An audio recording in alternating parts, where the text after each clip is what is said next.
In the tranquil beauty of the hollow, a gunshot shatters the peace. Dr. John Christie lies dead by the pool. His wife Gerda clutching the revolver, her heart broken by betrayal. But was it passion or a cunning frame-up? Hercule Poirot unravels. A web of love, jealousy, and secrets, where every guest hides a motive, and the truth is as elusive as a shadow. Can he expose the hidden hand before it strikes again? Chapter 1. The Invitation to the Hollow. The late September sun bathed the English countryside in a mellow glow, gilding the rolling lawns of the hollow, a gracious Georgian manor nestled among ancient oaks and manicured hedges. Hercule Poirot, alighting from the sleek Rolls-Royce sent by his hostess, adjusted his immaculate Homburg hat and surveyed the scene with his keen, bird-like eyes. The air carried the crisp promise of autumn, yet beneath the estate's tranquil beauty sensed a faint discord, like a false note in a symphony. The invitation from Lady Lucy Anquetel had arrived at his London flat with her characteristic flourish, a scrawled note brimming with enthusiasm and vague promises of a delightful weekend. Poirot, ever wary of Lucy's penchant for chaotic gatherings, had accepted with a mixture of curiosity and trepidation. His little grey cells, as he called them, were already stirring. The gravel crunched under his polished shoes as he approached the entrance, where Lucy herself awaited, her slight figure swathed in an extravagant shawl that clashed gloriously with the season. "Monsieur Poirot," she exclaimed, her voice a cascade of delight. "How perfectly marvellous you could come. Everyone is simply dying to meet you. Well, not dying, of course, that's a dreadful word, but you know what I mean." Her words tumbled over one another, a stream of consciousness that Poirot navigated with a polite smile. Sir Henry Anquetel, her husband, emerged from the hall, his steady presence a counterpoint to Lucy's effervescence. "Welcome, Poirot," he said, extending a firm hand. "Hope you're ready for a bit of a circus." Lucy's invited quite. The crowd inside the drawing-room was a tableau of elegance and tension. Poirot's sharp gaze catalogued the guests as they mingled, their voices a low hum against the crackle of the fireplace. Dr. John Christie, a Harley Street physician with a reputation for brilliance, held court near the mantelpiece. His handsome features were animated, his gestures confident, yet there was a restlessness in his eyes that intrigued Poirot. Beside him stood his wife Gerda, her plain face pale and watchful, her hands clasped tightly as if to anchor herself. She spoke little, her eyes rarely leaving her husband, and Poirot noted the quiet intensity of her devotion. Across the room, Henrietta Barneck, a sculptor of some renown, leaned against a window seat, her dark hair framing a face both intelligent and guarded. Her conversation with Edward Anquetel, Lucy's reserved cousin, was polite but strained, as if each were measuring the other's words. Edward, tall and angular, had the air of a man who preferred solitude to society, yet his glances toward Henrietta betrayed a deeper emotion. Rounding out the party was Midge Hardcastle, a young cousin of the Anquetels, whose practical demeanour and quick smile suggested a grounded nature amid the group's complexities. Lucy, flitting from guest to guest, drew Poirot into the fray. "You must meet everyone, Monsieur Poirot.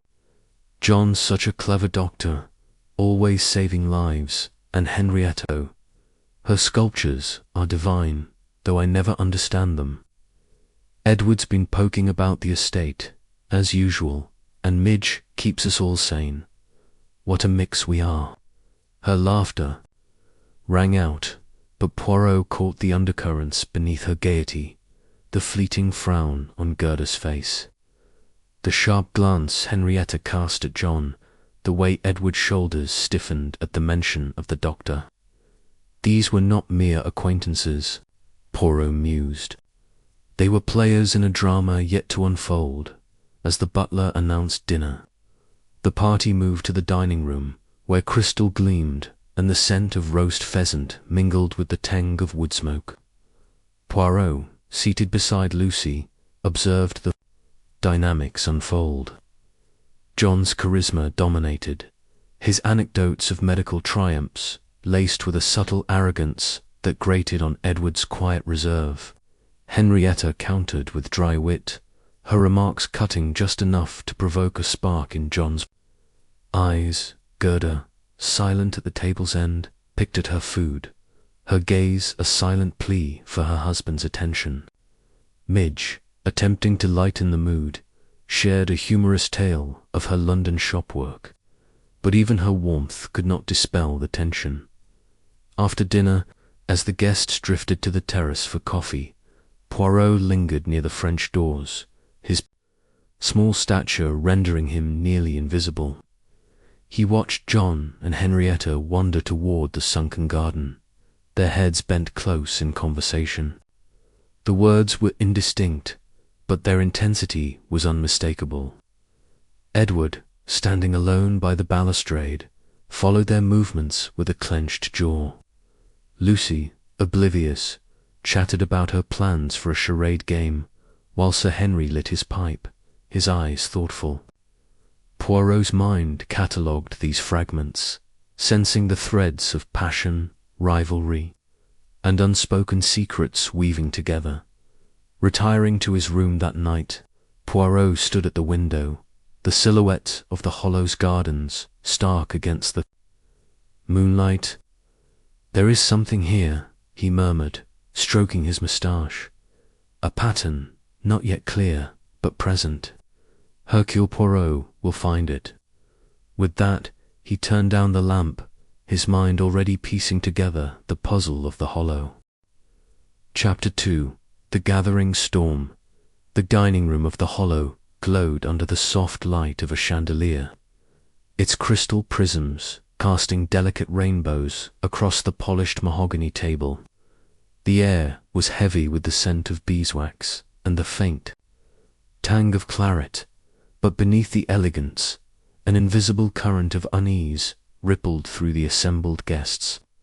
Hercule Poirot, seated to the right of Lady Lucy and Catel, observed the scene with the precision of a watchmaker, his dark eyes darting from face to face, cataloguing every gesture, every glance. The dinner, a lavish affair of cream of asparagus soup, roast pheasant, and a delicate lemon soufflé, was served with impeccable grace by the Anquetel staff. Yet the conversation faltered, as if each guest were guarding a secret too fragile to expose. Lucy, as ever, was the orchestrator of chaos, her voice a melodic cascade that filled the silences but rarely clarified. "Oh, Monsieur Poirot, you simply must tell us about one of your cases, something thrilling, with poison or a locked room," she exclaimed, her hands fluttering like startled birds, her shawl an improbable confection of emerald silk and gold.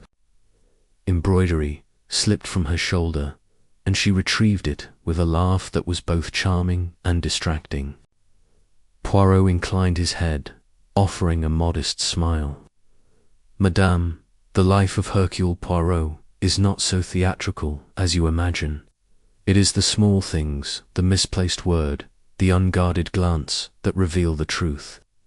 His words, though lightly spoken, seemed to hang in the air, and he noted a flicker of unease in Gerda Christo's pale eyes. Dr. John Christo, seated opposite Poirot, dominated the table with an effortless charisma that bordered on arrogance. His broad shoulders and sharp features gave him the air of a man accustomed to command, and his voice, rich and assured, carried icily over the clink of silverware. "Poirot's right about the small things," he said, leaning back in his chair, a glass of claret in hand. "In medicine, It's often the tiniest symptom, a slight tremor, a change in pulse that points to the diagnosis. People think it's all dramatic operations, but the real work is in the details. His smile was engaging, but Poirot detected a challenge in it, as if John were testing the room's reaction. Henrietta Savernake, seated to his left, arched an eyebrow, her lips curving into a wry smile. "And yet, John, you do love the drama, don't you? Always the hero in your own story." Henrietta's voice was low, almost musical, but it carried a sting that drew a chuckle from Midge Hardcastle, who sat across from her. Henrietta's dark eyes sparkled with intelligence, and her angular beauty was accentuated by the simple black dress she wore, which contrasted sharply with Lucy's flamboyance. Poirot noted the ease with which she sparred with John, her words sharp but never cruel, as if she were fencing with an opponent she both admired and distrusted. John's laugh was loud, almost too loud, and Poirot saw Gerda's hands tighten around her napkin, her knuckles whitening. Gerda, plain and unassuming in a beiged frock, had spoken little, her attention fixed on her husband with an intensity that bordered on desperation. Her mousy brown hair was pulled back severely, and her eyes, large and anxious, seemed to drink in every word John uttered, as if seeking something she could never quite grasp. Edward Anquetel, at the far end of the table, was a study in contrast to John's vitality. Tall and lean, with a scholarly air and a tendency to withdraw into himself. Edward ate methodically, his responses to the conversation brief and polite. Yet Poirot noticed how his gaze lingered on Henrietta, a quiet longing in his grey eyes, that he quickly masked when he caught Poirot watching. Edward's reserve was not coldness, Poirot decided, but a shield, protecting some inner vulnerability. Sir Henry, at the head of the table, played the genial host, his pipe smoke curling lazily as he steered the conversation toward safer topics, hunting the weather, the state of the estate. "The Hollow's been in the family for generations," he said, his voice warm with pride.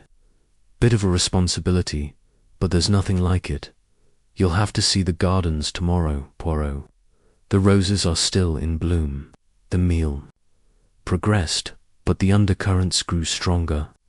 Poirot, ever attuned to the nuances of human behavior, noted the small betrayals of emotion, the way Gerda's fork trembled when John leaned toward Henrietta to murmur something inaudible, the brief, sharp glance Henrietta cast at Edward when he mentioned a recent trip to London, the way Midge, ever the peacemaker, interjected with a light comment about her work at a dress shop to diffuse a moment of tension.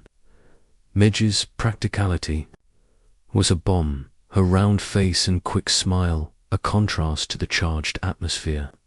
Yet even she seemed aware of the fragility of the gathering, her laughter a little too bright, her anecdotes a touch too rehearsed as the dessert plates were cleared. Lucy clapped her hands, her eyes alight with mischief. "Let's take our coffee on the terrace. The night is glorious, and we mustn't waste it cooped up indoors.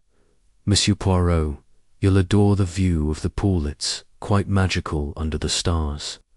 The party rose, the rustle of dresses and the scrape of chairs mingling with the soft hum of conversation. Poirot followed, his small, precise steps a counterpoint to Lucy's exuberant stride.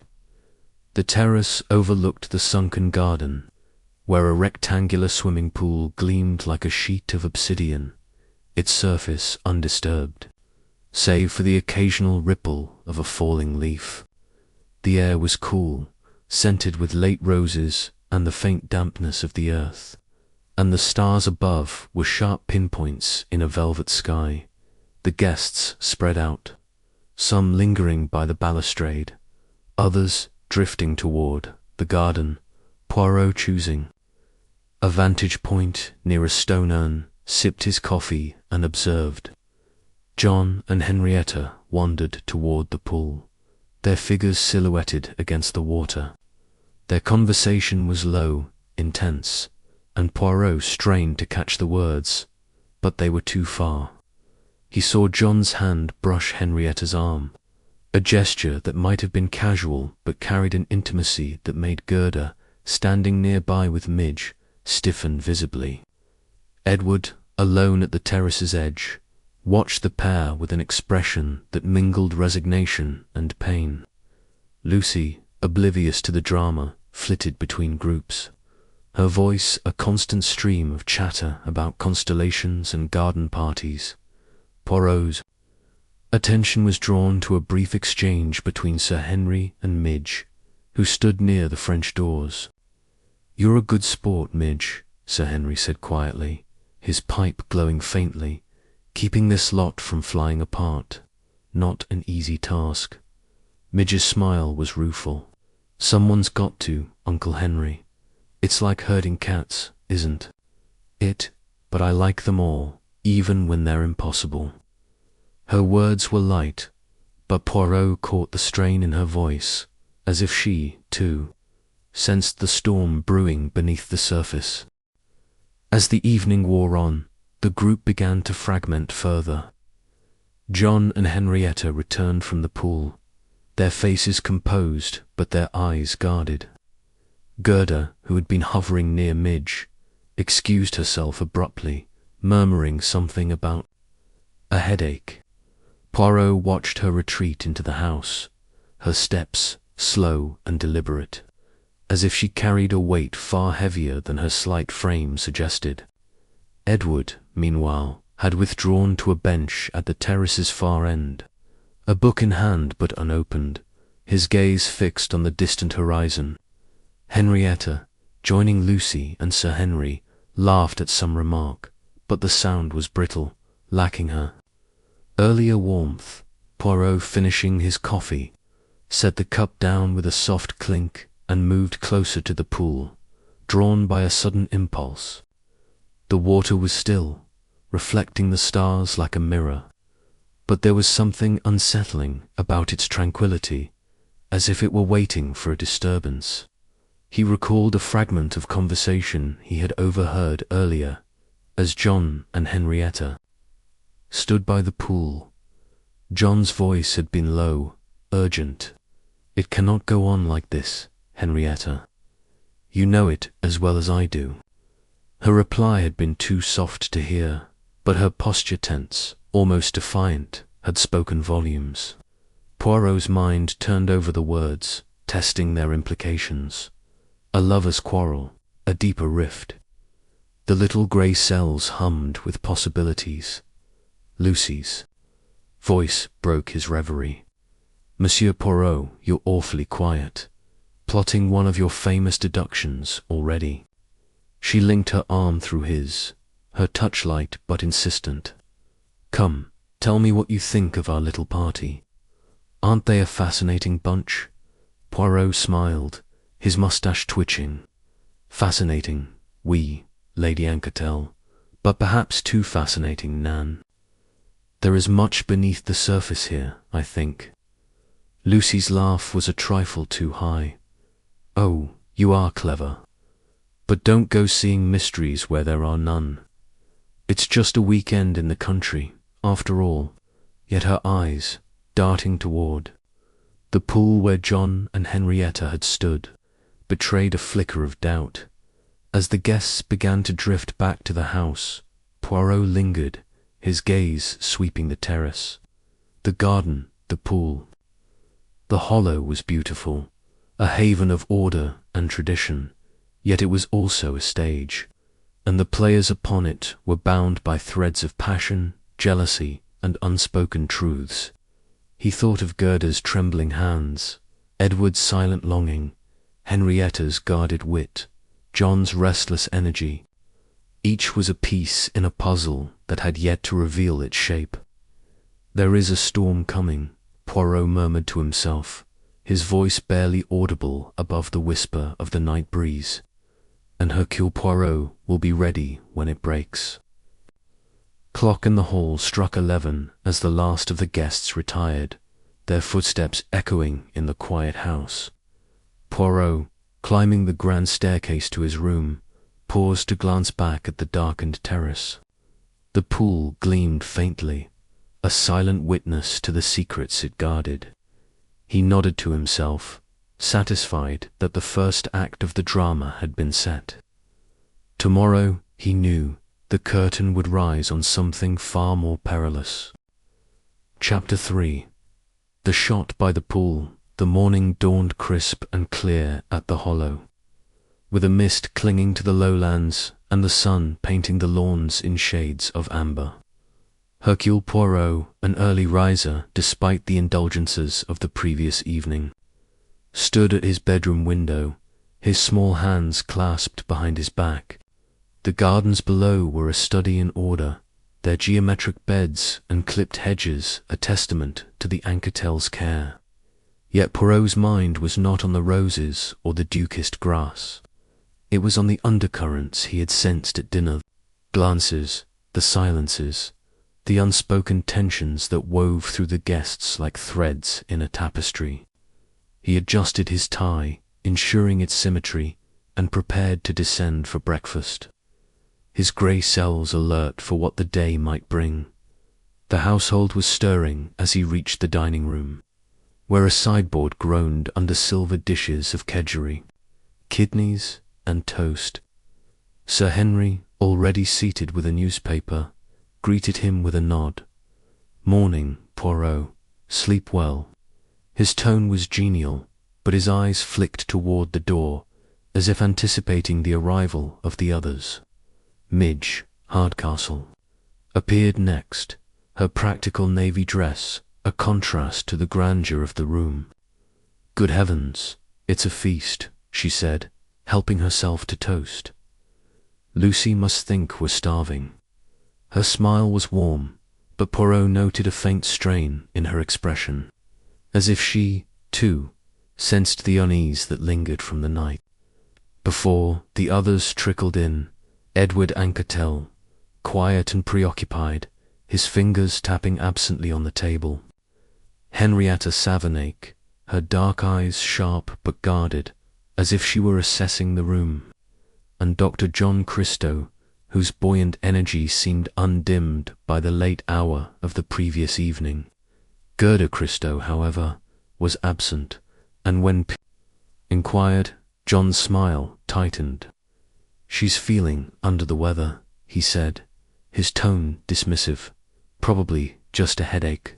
She'll be down later."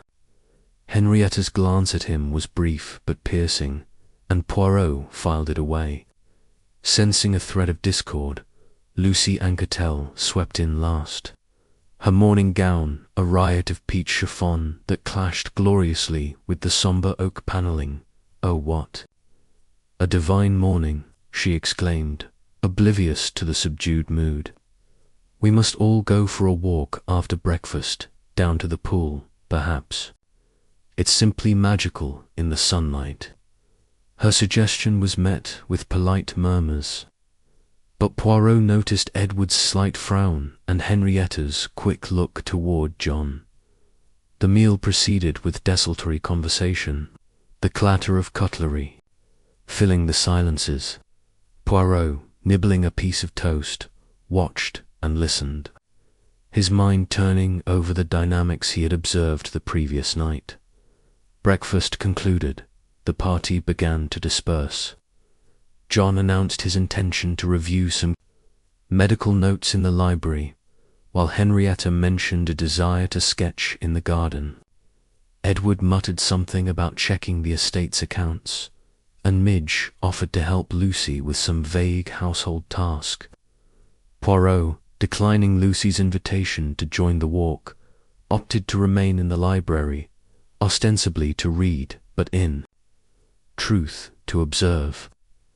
He settled into a leather armchair with a volume of Thackeray, his eyes straying to the window that overlooked the path to the pool. It was just past 10 when a scream shattered the morning's calm. High and piercing, cutting through the quiet like a blade. Poirot was on his feet in an instant, the book forgotten, his small frame moving with surprising agility toward the source of the sound. He reached the terrace, where Midge stood frozen, her hand pressed to her mouth, her eyes wide with horror.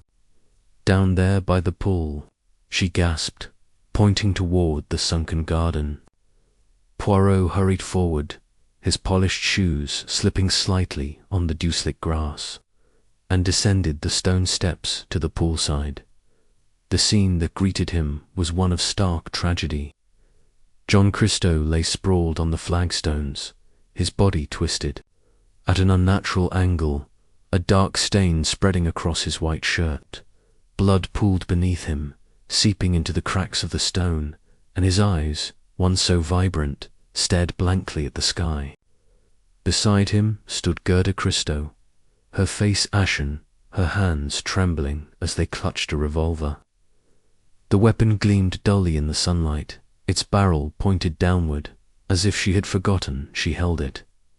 I couldn't call a doctor."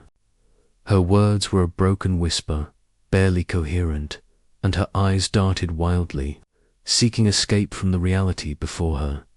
Lucy arrived next, her peach gown fluttering as she ran, her theatrical cry echoing across the garden. "Oh, John, oh my dear, what's happened?" She sank to her knees beside the body, her hands hovering uselessly, as if afraid to touch him.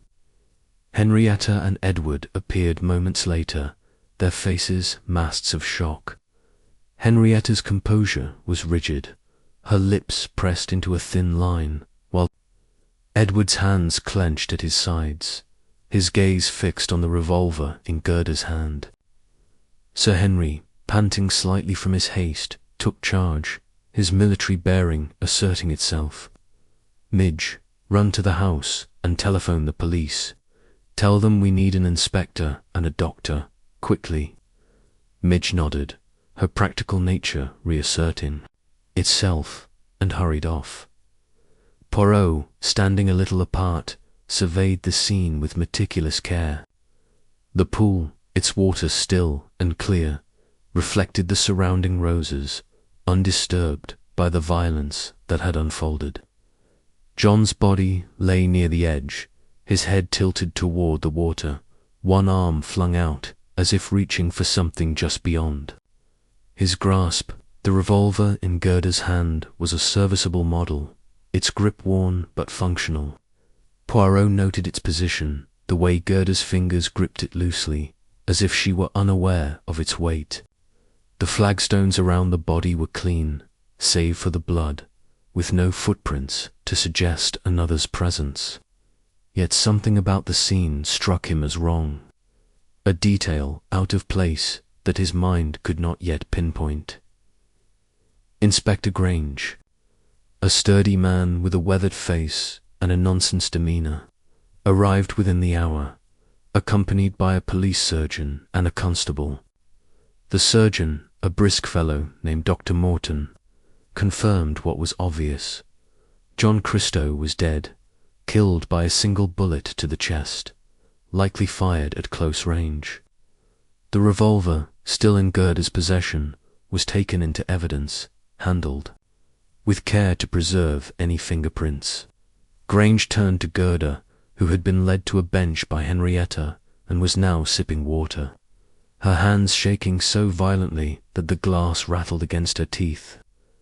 "Mrs. Christie," the inspector said, his voice firm but not unkind, "can you tell me what happened?" Gerda's eyes, wide and glassy, met his. I don't know," she stammered. "I came down to the pool to find John. He was here, and then there was a shot, and he fell. I picked up the gun. I don't know why. I didn't shoot him. I swear." Her voice broke, and she buried her face in her hands. Henrietta, standing beside her, placed a hand on her shoulder, her expression unreadable. Poirot, watching closely, noted the protective gesture. but also the faint tension in Henrietta's posture, as if she were holding something back. Granger's questions continued, but Gerda's answers were vague, her shock rendering her incoherent. The other guests were no more forthcoming. Lucy, her earlier histrionics subdued, spoke of hearing John and Gerda argue earlier that morning, though she claimed not to know the details. Henrietta admitted to being in the garden, sketching, but said she had seen nothing unusual. Edward, his voice low, confirmed he had been in the study, far from the pool. Midge, who had raised the alarm, said she had been walking nearby when she heard the shot and found Gerda standing over John's body. Sir Henry, practical as ever, offered to show the inspector the layout of the estate, suggesting the possibility of an intruder. Poirot, however, remained silent, his eyes moving from the body to the pool to the surrounding flagstones. He crouched beside John, noting the angle of the wound, the position of the arms, the absence of any struggle. The blood had pooled in a neat circle, suggesting John had fallen where he was shot, yet the lack of footprints troubled him. An intruder, as Sir Henry suggested, would have left some trace, however faint, and Gerda's demeanour, her shock, her confusion seemed genuine, yet the revolver in her hand was damning. Poirot's mind turned to the previous night, to John's.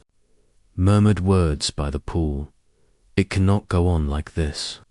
Had those words precipitated this tragedy? And if so, who had pulled the trigger? As the police began their work, photographing the scene and marking the position of the body, Poirot stepped back, his small figure almost lost among the taller figures of the officers. He glanced at Henrietta, who was now speaking quietly to Gerda, her hands still on her shoulder. Edward stood apart, his face pale, his eyes fixed on the pool as if it held answers he could not voice. Lucy, clinging to Sir Henry's arm, was subdued, her usual vivacity extinguished. Midge, returning from the house, caught Poirot's eye, and offered a small, strained smile, as if to reassure him that order would be restored. But Poirot knew better. Order had been shattered, and the truth lay hidden in the fragments of this morning's violence. The scene is set, he murmured to himself, his moustache twitching slightly, but the players, they do not yet know their roles. Hercule Poirot will uncover them. With a final glance at the pool, its surface now rippling slightly in the breeze, he turned toward the house, ready to begin the delicate task of unravelling the mystery of John Christo's death. Chapter 4. The question of motive. The library at the Hollow was a haven of quiet, its oak-panelled walls lined with leather-bound volumes that exuded the faint scent of aged paper and polish. Hercule Poirot, seated in a high-backed chair near a window overlooking the gardens, adjusted his pince-nez and surveyed the room with a practised eye. The morning's tragedy had cast a pall over the household, and though the police were still at work by the pool, their methodical movements a distant hum, the library offered a brief respite from the chaos. Yet Poirot's mind was far from restful. His little grey cells buzzed with the details of John Christo's death, the revolver, Gerda's trembling hands, the curiously clean flagstones. The scene was too perfect, too staged, and Poirot mistrusted perfection. Inspector Grange, his broad face creased with concentration, had set up a temporary headquarters in the drawing-room, where he now questioned the guests one by one. Poirot, invited to sit in as an observer, had declined, preferring to conduct his own inquiries in his own way. The official methods, they are necessary, he murmured to himself, but it is the human heart that holds the key. He had asked Sir Henry to summon each guest to the library, ostensibly for a private word, but in truth to probe the undercurrents he had sensed since his arrival. The murder was no random act. It was rooted in the passions and secrets that bound this group together. First to enter was Midge Hardcastle, her practical demeanor intact despite the morning's horror. She settled into a chair opposite Poirot, her hands folded neatly in her lap, her round face composed but pale. "This is dreadful, Monsieur Poirot," she said, her voice steady. John was difficult, but to think someone could do this. She trailed off, her eyes flickering toward the window. Poirot leaned forward, his tone gentle but probing. "Mademoiselle, you were the first to find Mrs. Christie by the pool, n'est-ce pas? Tell me, what did you see in her face? Fear, guilt, or something else?" Midge hesitated, her fingers tightening briefly. "She looked lost," she said, at last, like someone who'd been struck and didn't know why. She was holding the gun, but it was as if she didn't realize it was there. "I don't know how to explain it. She wasn't herself." Poirot nodded, noting the sincerity in her words, but also the careful choice of them. "And Dr. Christie," he continued, "he was a man who inspired strong feelings, yes, admiration, perhaps, but also resentment." Midge's lips quirked in a faint smile. "You've got his measure, Monsieur Poirot. John was brilliant, but he could be careless with people. He liked to be the center of things, and not everyone appreciated that." Her glance toward the door suggested she had more to say, but was reluctant to speak further. Next came Edward Anquetel, his tall frame stooping slightly as he entered, as if the weight of the day pressed upon him. He sat reluctantly, his grey eyes wary. Poirot, adopting a conversational tone, began with a disarming question about the estate's history, but soon steered toward the heart of the matter. "Monsieur Anquetel, you were in the study this morning." "Yes, but perhaps you saw or heard something of the events by the pool." Edward's jaw tightened, and he shook his head.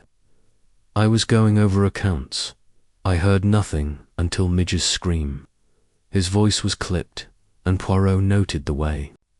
His hands gripped the arms of the chair. Dr. Christie Poirot pressed. He was a man who stirred emotions. "You found him congenial." Edward's eyes flashed briefly, a spark of something anger, perhaps, or pain. "John was a guest here," he said carefully. "I didn't know him well. He was confident, successful. Not my sort, really."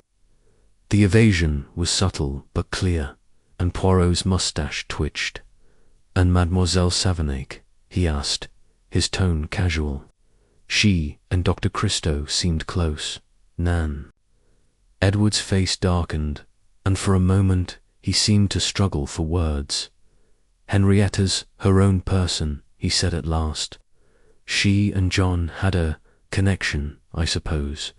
I don't pry into her affairs." The bitterness in his voice was faint but unmistakable, and Poirot filed it away. Henrietta Savernake entered next. Her dark hair swept back, her movements graceful but controlled. She sat with an artist's poise, her hands resting lightly on her knees, but her eyes were alert, meeting Poirot's gaze without flinching. "Monsieur Poirot," she said, her voice low and clear, "you're looking for answers, I presume. I'll tell you what I told the inspector. I was sketching in the rose garden when it happened. I heard the shot, but I was too far to see anything clearly." Poirot tilted his head, studying her. "And yet, mademoiselle, you were close to Dr. Christie, were you not? Close enough to know his heart." Henrietta's lips curved in a faint, ironic smile. "John was a complicated man. Brilliant, yes, but he had a way of drawing people in, and then letting them down. We were friends, nothing more. Theism to her last word, and Poirot seized on the hesitation. But you ended it, didn't you? He asked softly. Henrietta's smile vanished, and her eyes grew guarded. That was private, Monsieur Poirot. John and I were no longer involved. It was over long before this weekend. Her voice was steady, but Poirot detected a flicker of defiance, as if she were shielding something deeper. He let the moment pass. Noting her composure as a mask that might yet crack, Lucy Anquetel followed, her usual vivacity subdued, though her eyes still sparkled with a nervous energy. She perched on the edge of her chair, her hands fluttering as she spoke. It's all so ghastly, Monsieur Poirot.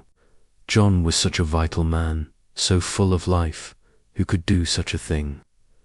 Her distress seemed genuine, but Poirot pressed gently, asking about the morning's events. Lucy's account was scattered. She had heard John and Gerda arguing by the breakfast-room window, something about plans for the future, but she claimed to have paid little attention. I'm always hearing bits of things, she said, waving a hand. People argue, don't they? I didn't think it serious. Poirot, unconvinced by her airy dismissal, noted her quick glance toward the door, as if fearing interruption. Sir Henry, when questioned, was practical and direct. He had been in his study, reviewing correspondence, and had heard nothing until the scream. He spoke of John with respect, but admitted that Doctor's charm could be divisive. Some people loved him, others didn't, he said, his tone neutral. When Poirot inquired about his gun collection, Sir Henry frowned. I keep a few revolvers in a locked case in the study. Old service pieces, mostly. I'll check them, if you think it's relevant. Poirot nodded, his mind already turning to the possibility of a weapon from within the house. Gerda Christie was last, escorted by Midge, her face pale and drawn, her eyes red-rimmed from tears. She sat heavily, her hands twisting in her lap, and her voice was barely above a whisper. I didn't do it, Monsieur Poirot, she said before he could ask. I loved John. I would never hurt him. She recounted her morning, a sleepless night, a headache, a walk to clear her mind. She had gone to the pool to find John, hoping to talk, and then the shot, the blood, the gun in her hand. I don't know how it got there, she insisted, her voice breaking. I just picked it up as so confused. Poirot studied her, noting the raw emotion in her eyes, the way her hands trembled. Her story was consistent with what she had told Grange, but its very consistency troubled him. It felt rehearsed. Yet her distress seemed real as Gerda left.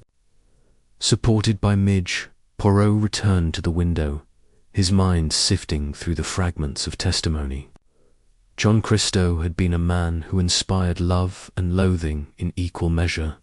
His affair with Henrietta, though ended, had left wounds. Gerda's quiet suffering, Edward's unspoken jealousy.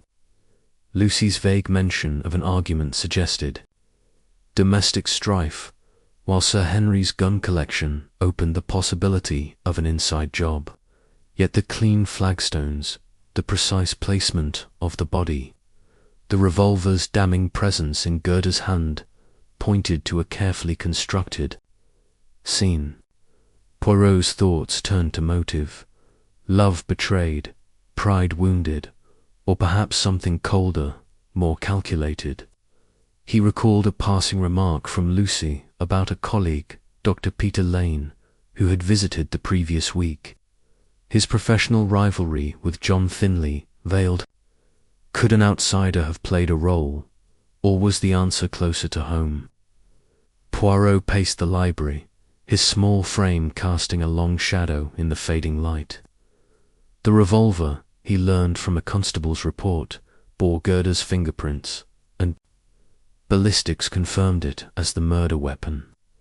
Yet the absence of footprints, the odd angle of the wound, and Gerda's bewildered demeanor gnawed at him. "The truth," he murmured, stroking his mustache, "is a delicate thing, hidden in the shadows of what we see. But Hercule Poirot will bring it to the light." He resolved to examine the scene again, to test the threads of motive and opportunity that tangled this household. The question was not only who had killed John Christie, but why and how they had made it appear so perfectly that Gerda was to blame. Chapter 5. The puzzle of the revolver. The afternoon sun hung low over the hollow, casting long shadows across the manicured lawns and bathing the stone terrace in a warm, deceptive glow. Hercule Poirot, standing once more by the swimming pool, where John Christie had met his end, surveyed the scene with a meticulous eye. The police had completed their initial work, cordoning off the area with tape and leaving behind only the faint chalk outline of John's body on the flagstones. The pool itself shimmered, its surface unbroken save for a stray leaf drifting lazily, a silent witness to the morning's violence. Poirot's mind, however, was far from the serene beauty before him. It churned with questions, each detail of the crime a piece in a puzzle that refused to cohere. Inspector Grange, his notebook in hand, had returned to the drawing-room to continue his interviews. But Poirot preferred the solitude of the crime scene. He crouched beside the chalk outline, noting the precise position where John had fallen his head near the pool's edge, one arm flung out, the bloodstain now a dark, irregular patch on the stone. The absence of footprints, save for those of Gerda and the first responders, troubled him deeply. "It is too clean," he murmured, his fingers brushing the smooth flagstones. A murder in the open, yet no trace of the killer's approach or retreat. "C'est impossible, Nan." His gaze shifted to the revolver, now in police custody but vivid in his memory its worn grip, its cold weight in Gerda's trembling hand. Poirot rose, his small frame moving with deliberate care as he paced the perimeter of the pool. The revolver was the crux of the mystery. Its presence in Gerda's hand, her fingerprints unmistakable, pointed to her guilt with an almost theatrical clarity. Yet Poirot's instincts rebelled against the obvious. Gerda's shock, her incoherent denials, her very demeanor suggested a woman caught in a nightmare, not a calculated killer. And then there was the matter of the shot itself, the bullet's trajectory, as described by Dr. Morton, suggested a close-range wound. Yet the angle was slightly upward, as if fired by someone standing below John's chest level. Gerda, slight and shorter than her husband, fit the profile. But the precision of the scene felt wrong, like a painting with one color out of place. He turned his attention to the house, its windows glinting in the sunlight. The study, where Sir Henry kept his gun collection, was just visible from the pool, its French doors opening onto the terrace. Poirot made his way there, his polished shoes clicking softly on the stone path. Sir Henry, summoned by a discreet request, met him in the study, his face etched with the strain of the day. "You wanted to see the guns, Poirot?" he asked, unlocking a polished oak cabinet with a key from his pocket. Inside, a dozen firearms were neatly arranged to pistols, revolvers, and a single antique dueling piece, each gleaming under the study's soft light. Poirot's eyes narrowed as he counted them. "Monsieur, you mentioned yesterday that you keep a collection of revolvers. Is it complete?" Sir Henry frowned, his fingers brushing the velvet lining of the cabinet. "I'd say so, but let me check." He counted the weapons, his brow furrowing. "That's odd. There should be 8 revolvers, but there are only 7. One's missing a Webley. same model as the one Gerda was holding. Poirot's moustache twitched, a spark of satisfaction in his eyes. And this missing revolver, it was here before the weekend. Sir Henry nodded, his expression troubled. I checked them last week. No one's touched the cabinet since, as far as I know. It's always locked. Poirot nodded, his mind racing. A second revolver, identical to the murder weapon, suggested. A deliberate act, not just to kill, but to deceive. He thanked Sir Henry and returned to the pool, his thoughts turning to the guests. The revolver's presence in Gerda's hand was no accident. Someone had ensured she would be found with it. But who and why? The motives he had uncovered in the library, Gerda's wounded love, Edward's jealousy, Henrietta's complex history, with John were threads, but none wove a complete picture. He recalled Lucy's mention of Dr. Peter Lane, the rival colleague who had visited the previous week. A professional grudge could be a motive, but Lane was not present, and the revolver's origin within the house pointed to an insider. Poirot's gaze lingered on the pool, its stillness mocking his agitation. The truth is here, he murmured, but it hides behind a curtain of illusion. To test his suspicions, Poirot proposed a reconstruction of the crime, a tactic he had used before to unsettle the guilty. He gathered the household on the terrace, explaining his plan with a calm authority that brooked no dissent. Mies Amos, we will retrace the moments before Dr. Christo's death. Each of you will take your place as you were this morning, and we will see what the scene reveals. Inspector Grange, intrigued but skeptical, agreed to observe, his constable ready to take notes.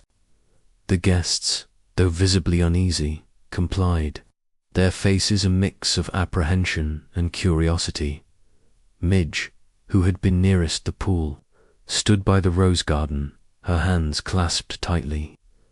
I was walking here, she said, her voice steady but her eyes darting toward the pool. I heard the shot and ran toward it. Edward positioned himself near the study door, his posture rigid. I was inside, working, he said, his voice flat. Henrietta, her sketchbook tucked under her arm, took her place in the garden, a little farther from the pool. I was sketching the roses, she said, her tone clipped, her eyes avoiding Gerda's. Lucy, ever dramatic, fluttered to the terrace, claiming she had been in the drawing room, planning the day's amusements. Sir Henry stood by her side, confirming he had been in his study. Gerda, pale and trembling, was led to the pool's edge, where she had been found with the revolver. Poirot handed her a proper wooden replica of the revolver, crafted hastily by the butler under his instructions. Madame Christo, he said gently, please hold this as you held the gun this morning. Gerda's hands shook as she took it, her fingers closing round the grip with a reluctance that bordered on fear. She stood where John had fallen, her eyes fixed on the chalk outline, her breath coming in shallow gasps. I came to find him, she whispered. He was standing here, and then, the shot. I don't know what happened next. Poirot watched her closely, noting the way her fingers tightened on the replica, the way her shoulders hunched, as if expecting a blow. The other guests were silent, their eyes on Gerda, but Poirot's attention shifted to their reactions. Henrietta's face was impassive, but her hands were clenched, her knuckles white. Edward's gaze was fixed on the ground, his jaw tight. Lucy, for once, was still, her usual exuberance replaced by a wary alertness. Midge's eyes flickered with sympathy, but there was something else, their caution, perhaps, or doubt. Sir Henry, standing apart, watched with a soldier's detachment, but his fingers drummed lightly on his thigh.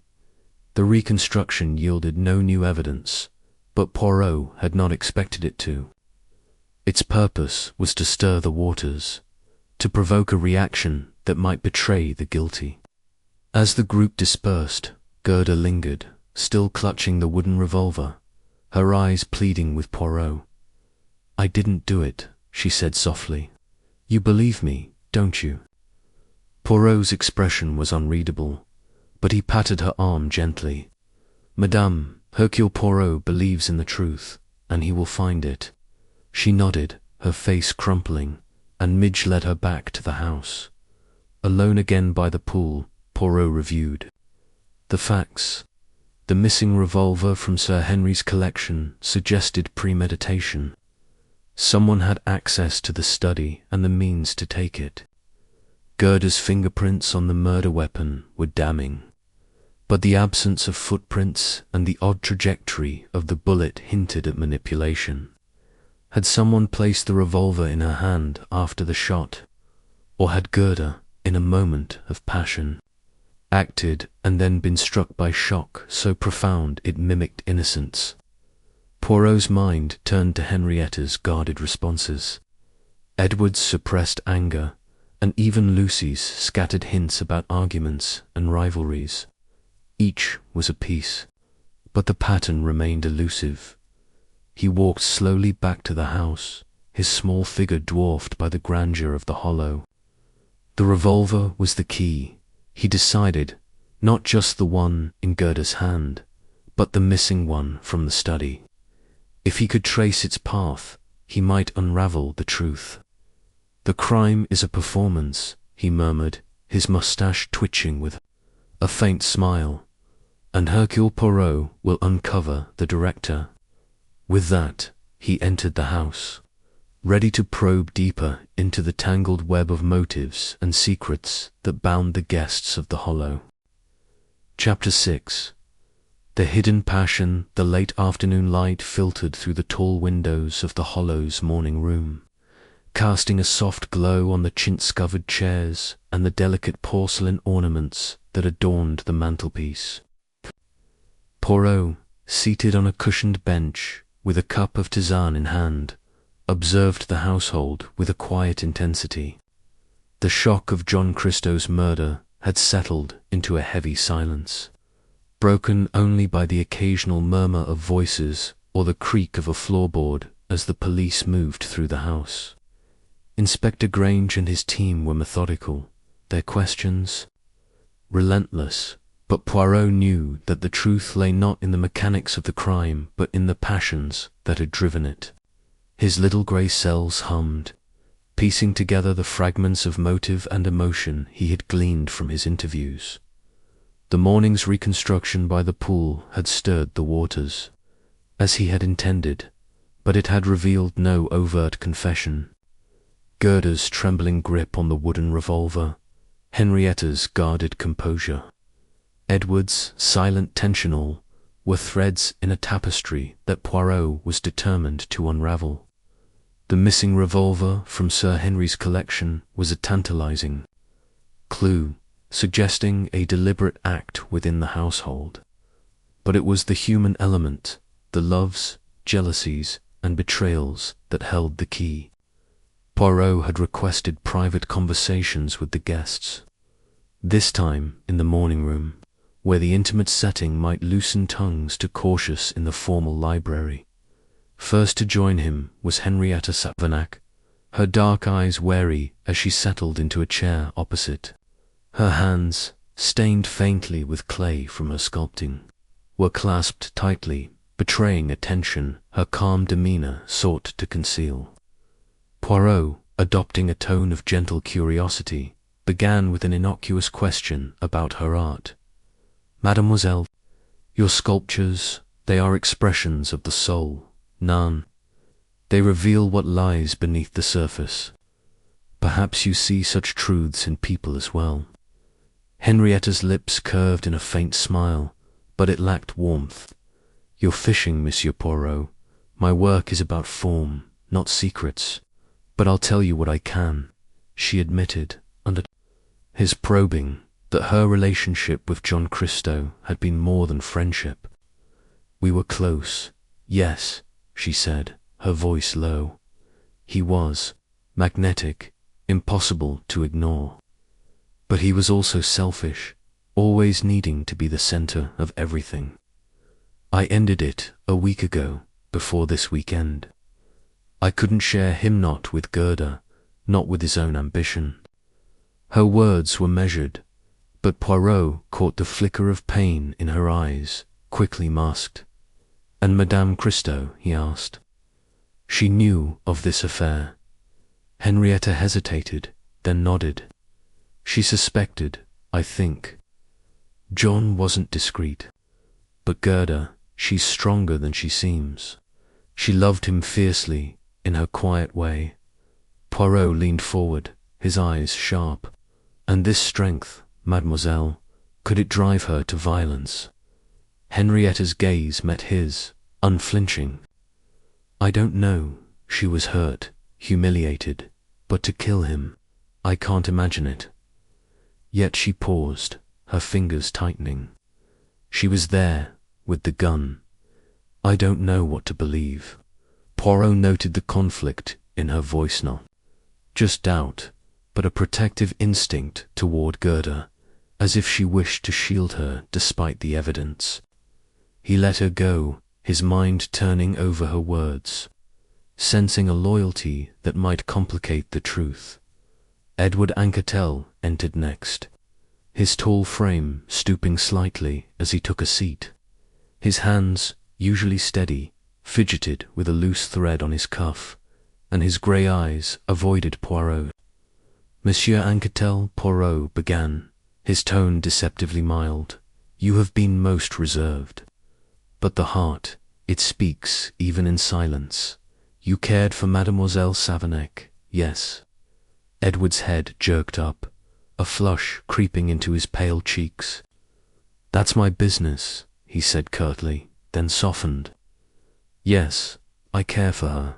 I always have. But she was drawn to John. Everyone was. The bitterness in his voice was raw, unfiltered, and Poirot seized on it. This Dr. Christie, he was a rival, perhaps? Poirot asked, his voice soft but insistent. Edward's jaw tightened. Not a rival, exactly. I never stood a chance. John had a way of eclipsing everyone else. I didn't hate him, but I didn't like him either. He paused, his eyes distant. I was in the study when it happened. I didn't hear anything until Midge screamed. Poirot noted the repetition of his alibi, its precision almost too perfect. And Mademoiselle Savernec, he pressed, she knew of your feelings. Edward's shoulders slumped. I think so. We've never spoken of it. She's always been kind, but it's hopeless. The admission was wrenching, and Poirot saw in Edward a man whose quiet passion had festered into despair. Lucy Anquetel swept in next, her usual exuberance tempered by a nervous energy that set her hands fluttering. Oh, Monsieur Poirot, this is all so dreadful, she exclaimed, sinking into a chair with a dramatic sigh. Poor John, poor Gerda, how could this happen at the Hollow? Poirot, accustomed to her theatrics, steered her gently to the morning's events. She recounted, in her scattered way, overhearing John and Gerda's argument by the breakfast-room window. It was something about leaving, I think, she said, her brow furrowing. John was talking about plans, new beginnings, that sort of thing. Gerda was upset, but she's always so quiet. I didn't think much of it. Poirot's eyes narrowed. And this Dr. Peter Lane, the colleague you mentioned, his rivalry with Dr. Christie, it was serious. Lucy's hands stilled, her eyes widening. Oh, I suppose it was. Peter was here last week. You know, all stiff and proper, but you could see he didn't like John. Professional jealousy. I imagine John was so successful, and Peter's rather a plodder. But he's not here now, so it can't matter, can it? Her tone was dismissive, but Poirot noted the unease in her glance, as if she regretted mentioning Lane. He pressed her further, but she deflected with a torrent of chatter about the garden, leaving him with more questions than answers. Midge Hardcastle, when summoned, brought a breath of practicality to the room. Her straightforward manner was a relief after Lucy's evasions, but Poirot sensed a guardedness beneath her calm. "Monsieur Poirot, I don't know what I can add," she said, her hands folded neatly. "I found Gerda by the pool, holding the gun. She looked broken, like she didn't understand what had happened." Poirot tilted his head. "And Dr. Christie, you knew him well?" Midge's smile was wry. "Not really. He was charming, but he could be cruel without meaning to. He didn't see people, not really just what they could do for him. Gerda worshipped him, and it hurt to watch." Her sympathy for Gerda was clear, but Poirot caught a hint of reserve, as if she were holding back an opinion she dared not voice. Sir Henry, the last to be questioned, entered with a weary air, his pipe unlit in his hand. He confirmed his earlier account working in his study, hearing nothing until the scream-butt added a new detail when prompted about the household. "Gerda's a quiet one," he said, his voice thoughtful. "People overlook her, but she's got a core of steel. John didn't always see it, and that caused friction. I heard them arguing once or twice this week, nothing loud, but intense." Poirot nodded, his mind seizing on this glimpse of Gerda's hidden strength. "And the revolver, monsieur, the missing one from your collection, could anyone have accessed it?" Sir Henry frowned. "The cabinet's locked, but the key's in my desk. Someone who knew the house could have taken it, I suppose." As Sir Henry left, Poirot leaned back, his tisane forgotten. The interviews had painted a vivid picture. John Christie, a man of charisma and cruelty, had left a trail of emotional wreckage. Henrietta's ended affair, Edward's unrequited love, Gerda's silent devotional were motives rooted in passion, not calculation. Yet the missing revolver suggested a plan, not a moment of impulse. Poirot's thoughts turned to the crime. Seen the clean flagstones, the upward trajectory of the bullet, the revolver in Gerda's hand. Had someone manipulated the scene to frame her, or had Gerda's love turned to rage? And what of Dr. Peter Lane, the absent rival? His role, if any, was a shadow on the edges of the puzzle. Poirot rose, his small frame moving to the window where the pool was just visible in the fading light. "The heart," he murmured, "it is the most dangerous of weapons. But who wielded it, and why?"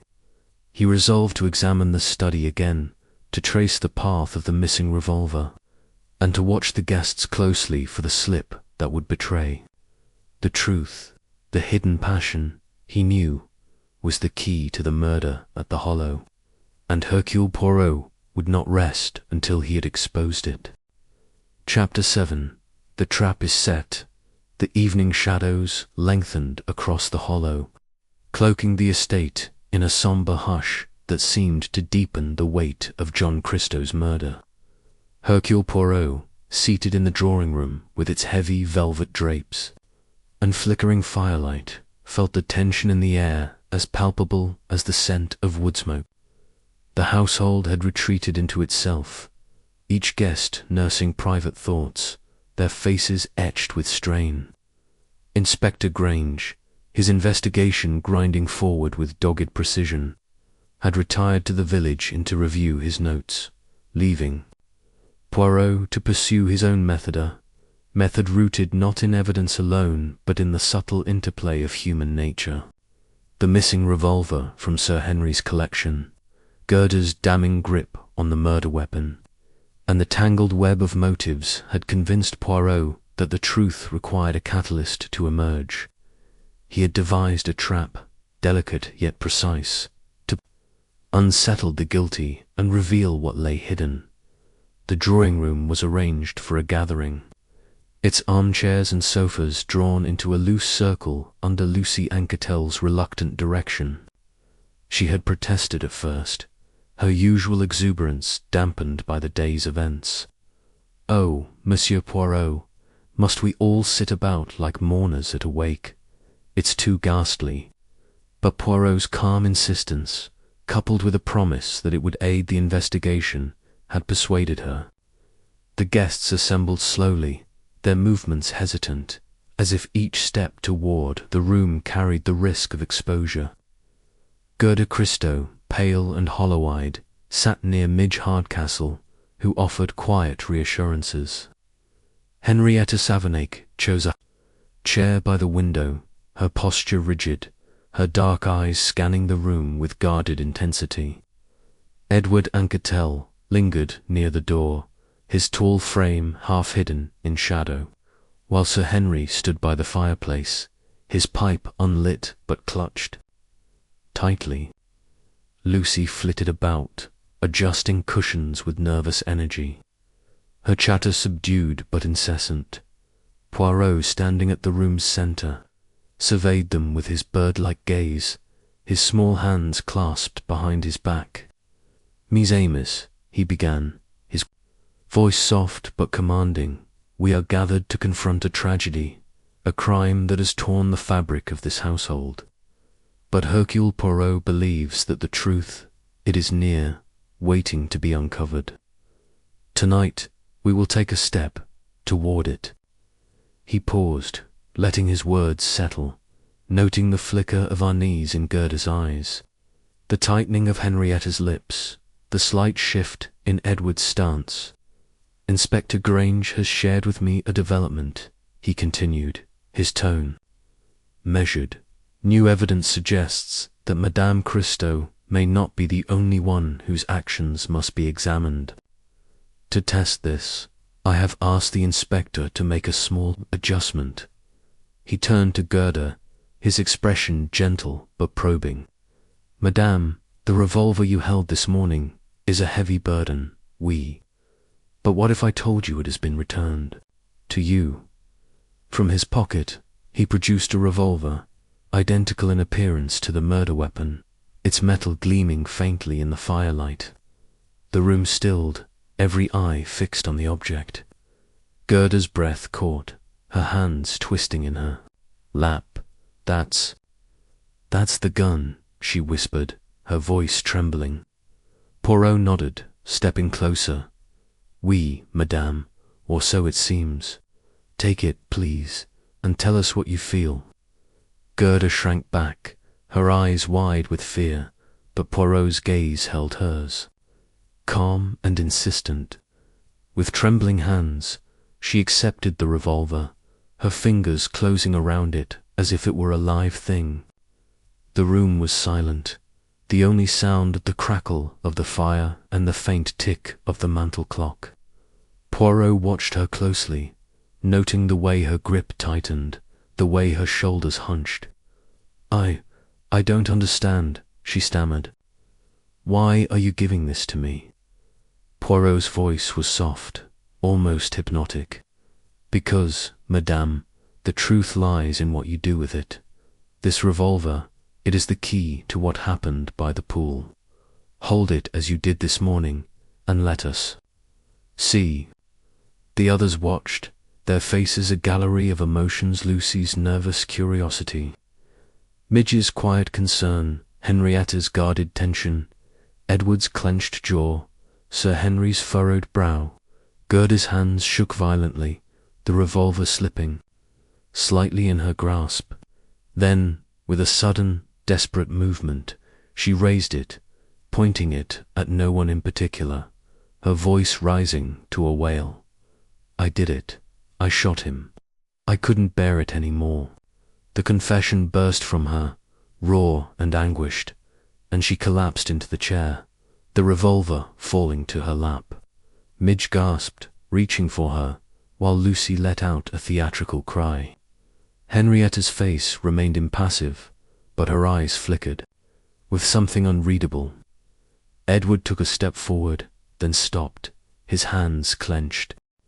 Poirot, unmoved by the outburst, retrieved the revolver with a handkerchief, his movements deliberate.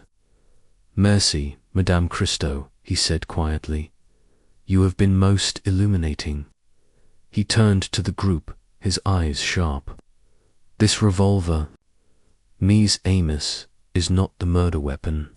It is a replica, prepared to test the truth. The real weapon remains with the police, but Madame Christie's reaction, she has told us much." Grange, who had entered silently during the scene, nodded, his expression grim. "That was a risky move, Poirot," he said, his voice low. "But it's given us something to work with." Gerda, sobbing now, was led from the room by Midge, her confession hanging in the air like smoke. Poirot turned to the others, his voice calm but authoritative. "The trap, it has sprung, but the truth is not yet complete. Madame Christie believes she is guilty, yet there are questions unanswered. The revolver, the scene, the motives, they do not align as they should." He paused, his gaze sweeping the room. "Someone here knows more than they have said. Hercule Poirot will find them." As the guests dispersed, their faces a mix of shock and suspicion, Poirot remained by the fire, his mind racing. The replica had been a gamble, but Gerda's outburst confirmed her emotional fragility and her belief in her own guilt. Yet the clean flagstones, the missing revolver from Sir Henry's collection, and the odd trajectory of the bullet suggested a complexity beyond the simple act of passion. Had Gerda shot John in a moment of despair, or had someone orchestrated the scene to make it appear so? Henrietta's protective demeanour toward Gerda, Edward's suppressed anger, even Lucy's scattered hints about rivalries, all were pieces in a puzzle that Poirot was determined to solve. He moved to the window, looking out at the darkened gardens where the pool lay hidden in shadow.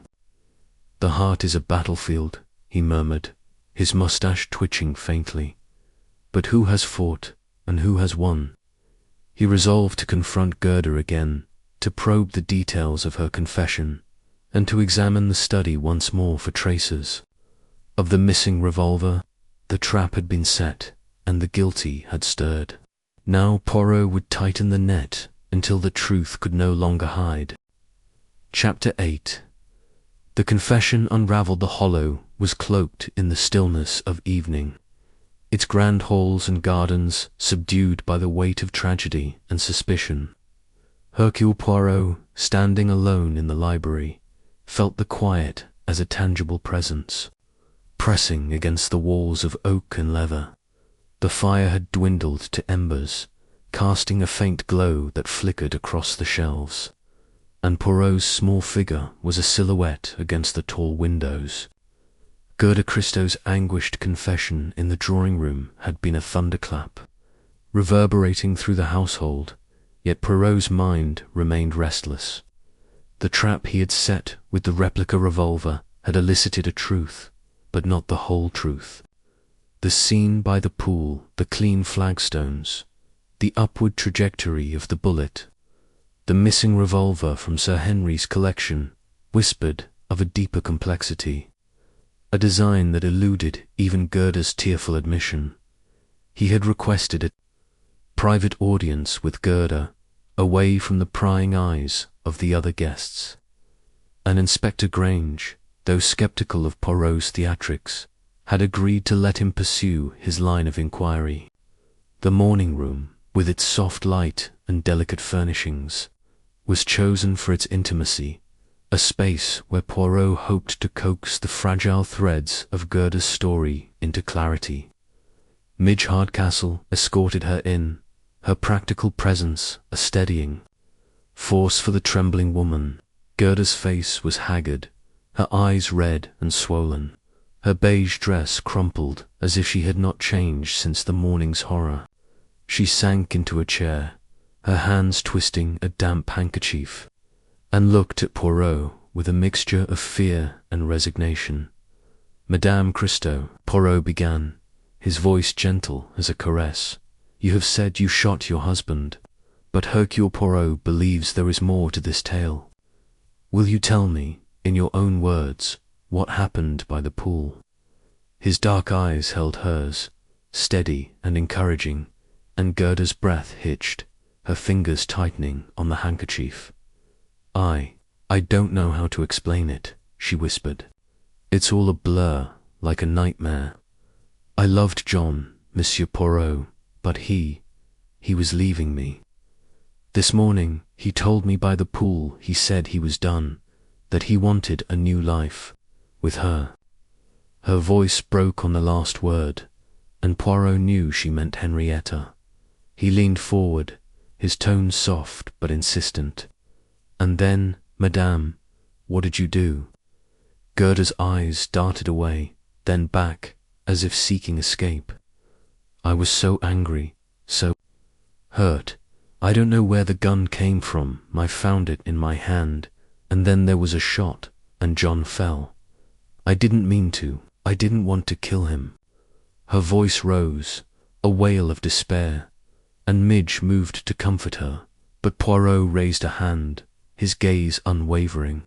"The gun, Madame, you say you found it in your hand. You did not take it from the study." Gerda shook her head, her face crumpling. "No, I swear. I don't know how it got there. I just picked it up after he fell." Poirot's mustache twitched, his mind seizing on the inconsistency. Gerda's story suggested a moment of passion, yet the revolver's presence was too convenient, her shock too profound. He pressed gently, probing the edges of her memory. "And before the shot, Madame, was there anyone else by the pool? Did you see or hear another?" Gerda's eyes widened, a flicker of confusion crossing her face. I don't think so. It was just John and me, but it all happened so fast." Her voice faltered, and Poirot saw the exhaustion overtaking her. He nodded, dismissing her, with a kind word, but his thoughts were racing. Her confession was heartfelt, yet the details, the absence of footprints, the precise placement of the gun suggested a manipulation she could not explain. As Midge led Gerda away, Poirot moved to the window, his gaze fixed on the darkened gardens beyond. The pool was a faint shimmer in the distance, its surface a mirror for the stars. He recalled the forensic details shared by Inspector Grange, the bullet's upward trajectory, suggesting a shooter standing below John's chest level, matched Gerda's stature, but the lack of footprints implied the body had been moved or the scene staged. The missing revolver from Sir Henry's collection was another puzzle piece, pointing to someone with access to the study. Gerda's claim that the gun appeared in her hand was improbable, yet her distress seemed genuine. Had someone placed it there, exploiting her emotional turmoil to frame her? Poirot's thoughts turned to the other guests, their motives and opportunities. Henrietta's ended affair with John, Edward's unspoken love for her. Lucy's scattered hints about rivalries all were threads in a tapestry of passion and deceit. He resolved to re-examine the crime scene, to test his suspicions about the body's position and the absence of footprints. Slipping from the morning room, he made his way to the study, where Sir Henry had left the gun cabinet unlocked. At his request, the remaining revolvers gleamed in their velvet-lined case, but the empty space where the Webley had been was a silent accusation. Poirot examined the lock, finding no signs of tampering, and the desk where the key was kept, its drawers undisturbed. "Someone knew this house well," he murmured, "someone who moved with purpose." Returning to the pool under the cover of twilight, Poirot stood where John had fallen, his small frame dwarfed by the surrounding roses. He crouched, tracing the chalk outline with a careful finger, noting the angle of the head, the spread of the arms, The bloodstain, now darkened, was confined to a neat circle, suggesting John had not moved after the shot. Yet the flagstones, smooth and clean, bore no trace of another's presence. Poirot's eyes narrowed as he considered the trajectory a gun upward from a lower position. Gerda's height made her a plausible shooter, but the absence of footprints suggested someone had swept the scene clean or moved the body to obscure the true point of impact. A sudden thought struck him, and he paced to the pool's edge, peering into its depths.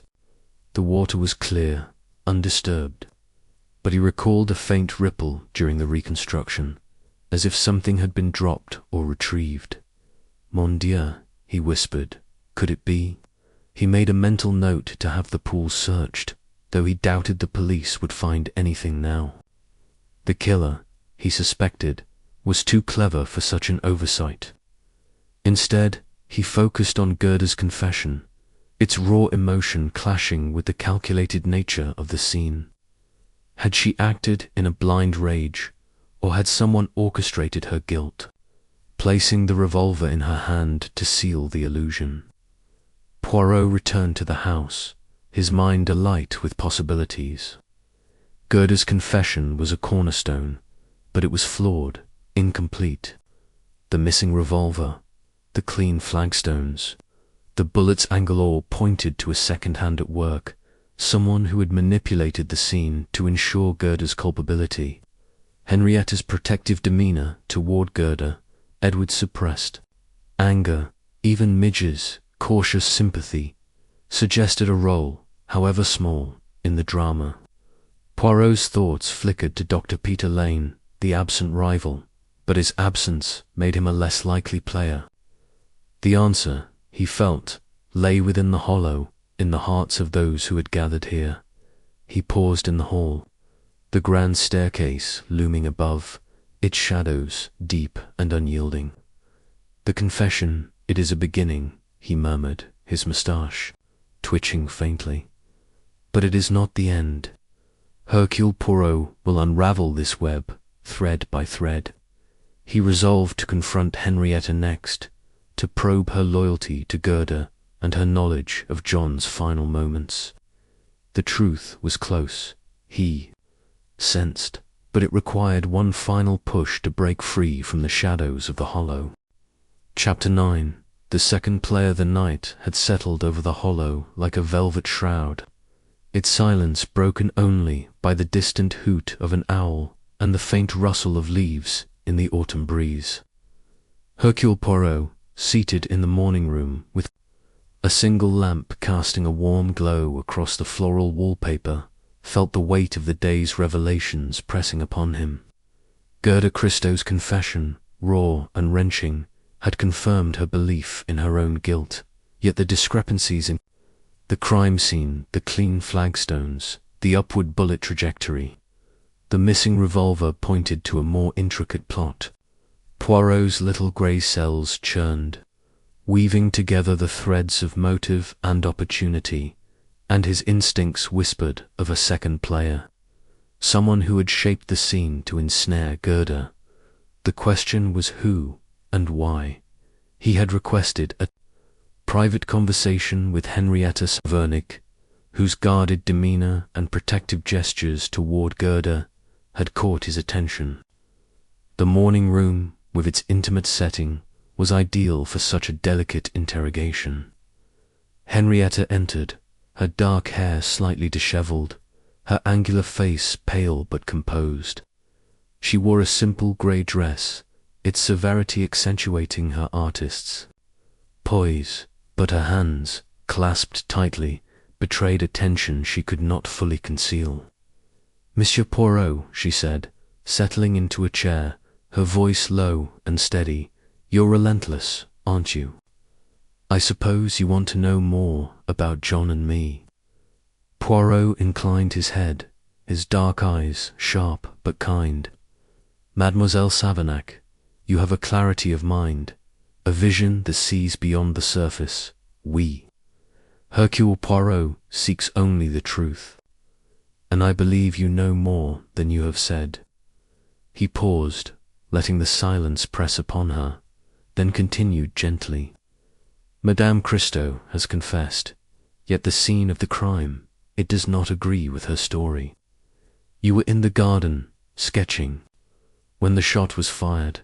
Tell me, what did you see?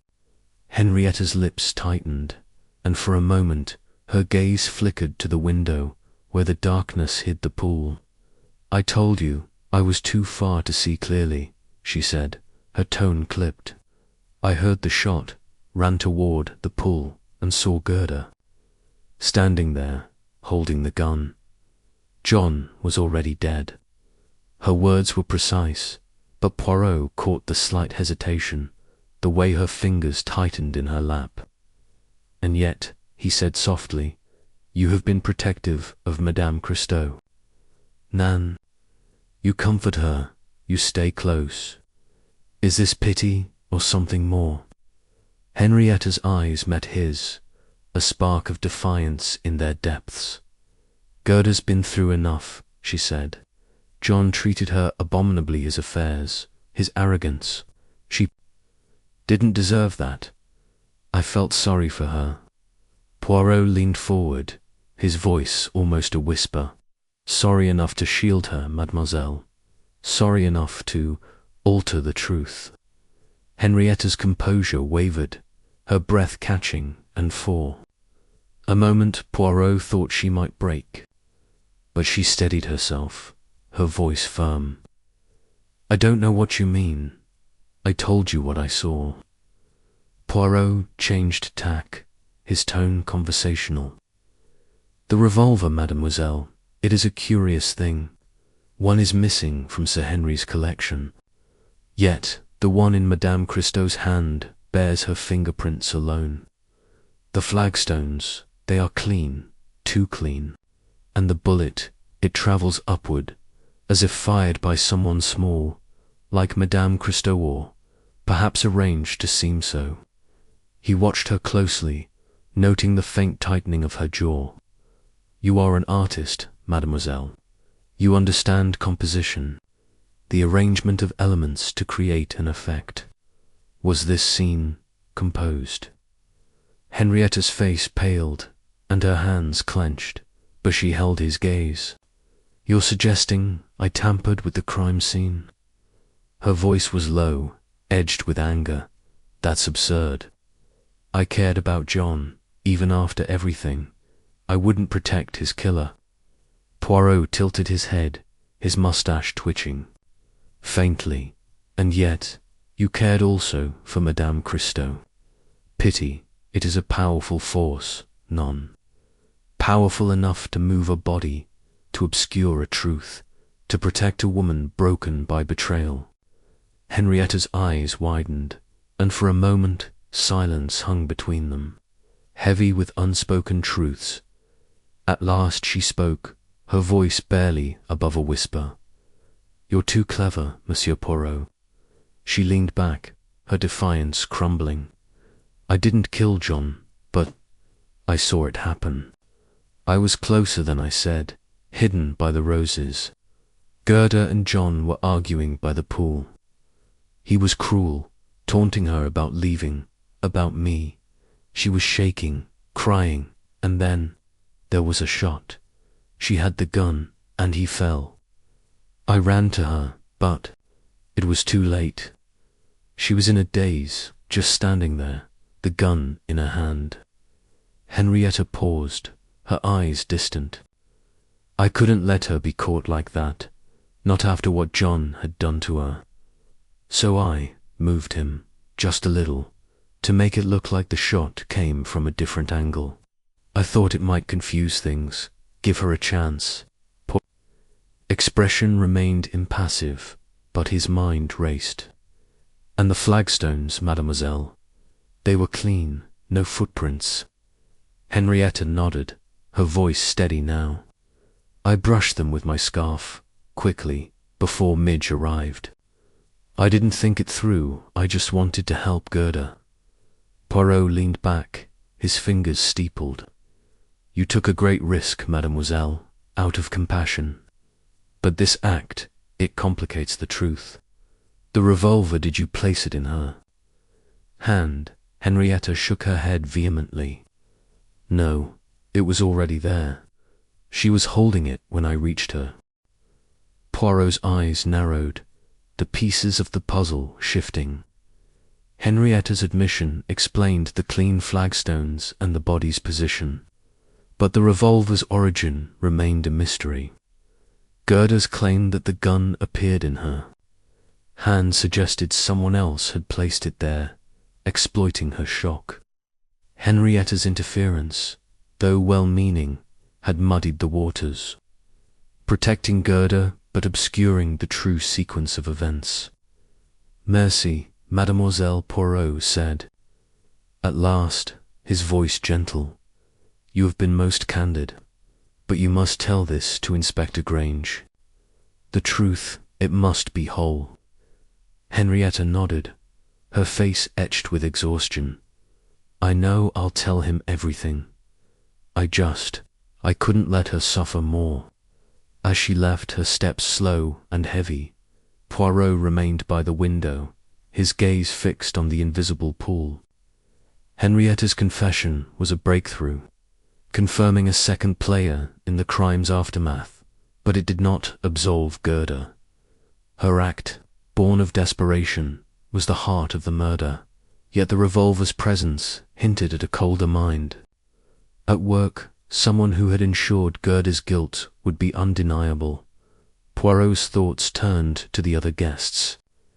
Edward's jealousy, Lucy's scattered hints about Dr. Peter Lane, Midge's cautious sympathy, all were threads, but none fully explained the revolver's journey from Sir Henry's study to Gerda's hand. He considered the possibility of an outsider, but the intimacy of the crime, the knowledge of the gun cabinet, the timing of the shot pointed to someone within the hollow. There is a shadow here, he murmured, his mustache twitching.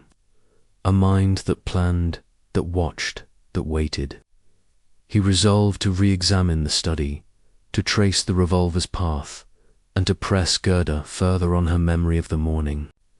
Henrietta's loyalty had revealed one truth, but another remained hidden, and Poirot would not rest until it was brought to light. Chapter 10. The Web of Emotions. The hollow stood silent under a starless sky, its grand facade unmasked for the turmoil within. Hercule Poirot, seated in the library with a single candle casting flickering shadows across the leather-bound volumes, felt the weight of the day's revelations pressing upon him.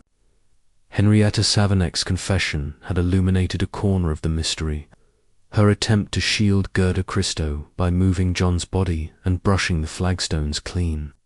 Yet the central puzzle, the revolver's journey from Sir Henry's study to Gerda's trembling hand, remained unsolved. Poirot's little grey cells hummed, weaving together the threads of passion, betrayal, and deception that bound the guests. The murder was not merely an act of violence, but a tapestry of emotions, each strand revealing a motive, each not concealing a truth. The library, with its quiet dignity, was the perfect setting for Poirot's reflections. He had declined Inspector Grange's invitation to join him at the village inn, preferring to remain at the hollow, where the atmosphere pulsed with unspoken secrets.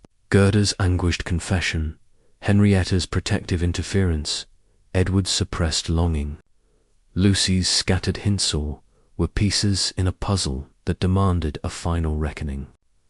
Poirot's plan was to gather the household once more, not for a dramatic confrontation, but for a subtle probing, a conversation designed to elicit the slip that would unravel the web.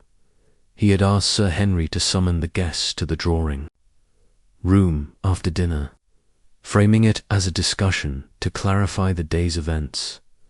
The drawing room was aglow with lamplight, its heavy drapes drawn against the night. The guests assembled reluctantly, their faces etched with exhaustion and suspicion. Gerda sat near Midge, her hands clasped tightly, her eyes downcast, still shaken by her confession. Henrietta, her composure restored but brittle, chose a chair. By the fireplace, her gaze flickering warily. Edward stood by the window, his tall frame rigid, his hands thrust into his pockets.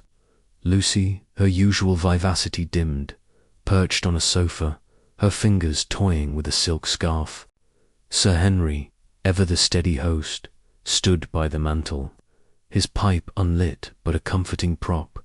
Midge, practical as always, hovered near Gerda, her presence a quiet anchor. Poirot rose, his small figure commanding despite its stature. "Mise, Amos," he began, his voice clear and measured. "We stand at a crossroads in this tragedy. Madame Christie has confessed, and Mademoiselle Savonaré has admitted to altering the scene to protect her. Yet the truth, it is not complete. The revolver, the clean flagstones, the bullets' paths tell a story of calculation, not merely passion. Tonight we will speak plainly, and Hercule Poirot will listen." His dark eyes swept the room, noting the tension in Gerda's hunched shoulders, the defiance in Henrietta's gaze, the unease in Edward's stance. He turned first to Gerda, his tone gentle. "Madame, you have said you shot your husband, driven by his words of betrayal. But the revolver, how did it come to your hand? You said it appeared. Can you recall more?" Gerda's eyes filled with tears, her voice a whisper. "I don't know, Monsieur Poirot. We were arguing," he said. "He was leaving, that he loved someone else. I was so angry, so hurt. Then there was a shot, and the gun was in my hand. I don't remember taking it." Her words were anguished, but Poirot noted their consistency, as if rehearsed in her mind through hours of torment. He shifted to Henrietta, his gaze piercing. "Mademoiselle, you moved the body, you brushed the flagstones, but did you see another, by the pool? Someone who might have given Madame Christie the gun?" Henrietta's lips tightened, her hands clenching. "No one," she said firmly. "It was just Gerda and John. I was hidden, but I saw no one else." Her voice was steady. But Poirot caught a flicker of doubt, as if she questioned her own memory. He pressed further. "And yet, the revolver came from Sir Henry's study. Someone took it, placed it in her hand. You are certain you saw nothing?" Henrietta's gaze faltered, and she looked away. "I was focused on Gerda," she admitted. "I didn't look beyond the pool." Poirot nodded, filing away her hesitation. He turned to Edward, whose face was pale, his eyes fixed on the floor. "Monsieur Anquetel, you were in the study, yes. You heard nothing, saw nothing, of the revolver's theft?" Edward's head jerked up, his voice sharp. "I told you, I was working. The study's at the back of the house. I wouldn't hear anything by the pool." His defensiveness was subtle, but Poirot noted it, sensing a man guarding more than his alibi. Lucy, unable to remain silent, interjected with a nervous laugh. "Oh, Monsieur Poirot, this is all so confusing. Guns and footprints and arguments, it's like one of those dreadful novels. Surely it was just a terrible moment, Gerda losing her temper." Poirot's smile was thin. "Madame, even a moment of passion requires a weapon, and this weapon, it was chosen with care." He turned to Sir Henry. "Monsieur, the key to your gun cabinet, where was it kept?" Sir Henry frowned, his fingers tightening on his pipe. "In my desk, top drawer. Not hidden, but not obvious either. Someone who knew the house could have found it." Poirot paced slowly, his hands clasped. "Behind his back, we have a crime of passion, yet also of design. The revolver, taken from the study, appears in Madame Christie's hand. The flagstones are clean, the body moved. Someone wished to ensure her guilt, yet Madame Christie herself is unsure of her actions. This is not the work of one heart alone. His words hung in the air, and he watched the reactions. Gerda's trembling, Henrietta's rigidity, Edward's clenched jaw, Lucy's nervous fidgeting, Midge's quiet concern. He decided to push further, addressing the group as a whole. Let us consider the emotions that bind you. Dr. Christie was a man who inspired love and resentment. Madame Christie loved him, yet he betrayed her. Mademoiselle Savanac loved him once, but ended it. Monsieur Anquetel, you cared for Mademoiselle Savanac, and perhaps saw Dr. Christie as a barrier. Madame Anquetel, you spoke of a rival, Dr. Peter Lane, whose jealousy lingered. And Mademoiselle Hardcastle, you saw the pain in this household, yet remained silent. Each of you holds a piece of the truth. The room was silent, the tension palpable. Midge spoke first, her voice steady. I didn't see anything, Monsieur Poirot. I only found Gerda after the shot, but John was cruel to her in ways he didn't even realize. It broke her. Edward's voice followed, low and strained. I had no reason to kill him. Yes, I care for Henrietta, but that's my burden, not his crime. Henrietta's eyes flashed. You're weaving a story, Monsieur Poirot, but it's not fair to drag everyone into it. Gerda confessed. Isn't that enough? Poirot's gaze was unyielding. Nan, mademoiselle, a confession is only the beginning. The truth lies in why it was made, and how. He turned to Inspector Grange, who had entered quietly, his notebook in hand. Inspector, you have the forensic report. The bullet's path, the fingerprints, the revolver's origin, they confirm Madame Christie's act, but not its context. Hercule Poirot suggests that someone ensured she would be found guilty, perhaps to protect another, perhaps to hide a deeper motive. Grange nodded, his expression thoughtful. We're checking the study for traces, Poirot, but it's clean. So far, the revolver's prints are only Gerda's. Still, your point about the scene being staged, it's got me thinking.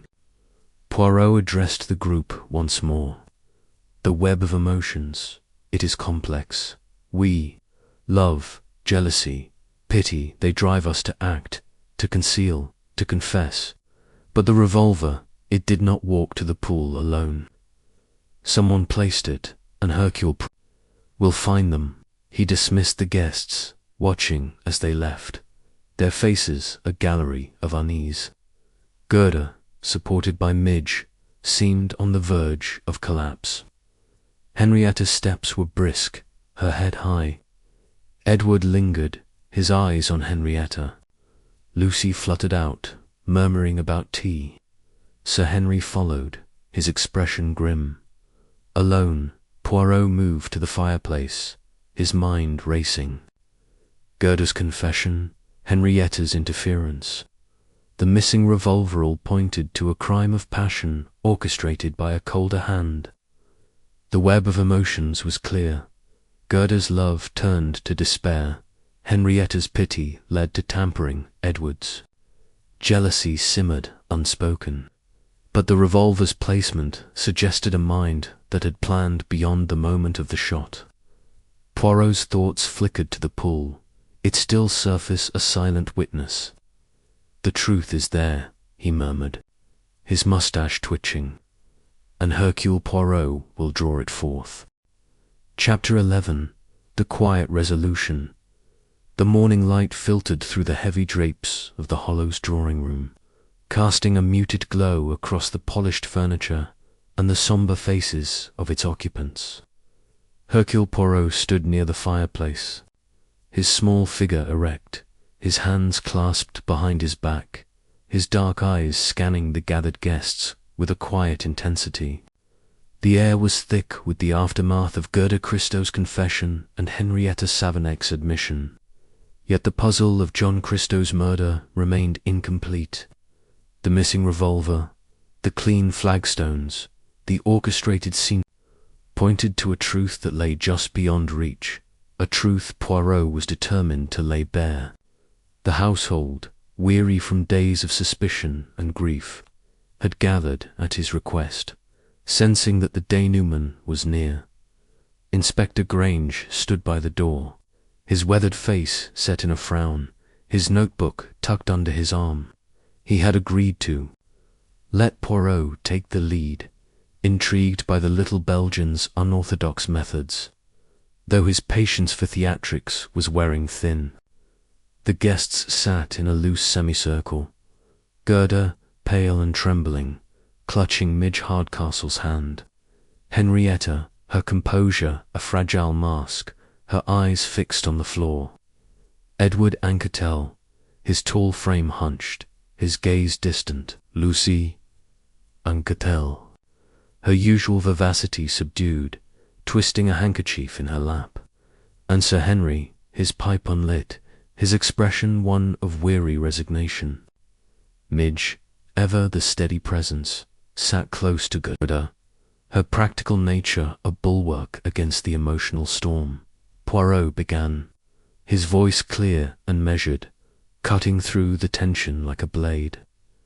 Mies Amos, we have reached the heart of this tragedy. The death of Dr. John Christo was no simple act of passion, though passion it did involve. It was a crime of the heart, yes, but also of the mind, a crime shaped by love, betrayal, and a desire to protect. Hercule Poirot has pieced together the threads, and now we will see the pattern complete. He paused, letting his words settle, noting the flicker of fear in Gerda's eyes, the tightening of Henrietta's jaw, the subtle shift in Edward's posture. He turned to Gerda, his tone gentle but firm. Madame Christo, you have confessed to shooting your husband, driven by his cruel words of abandonment.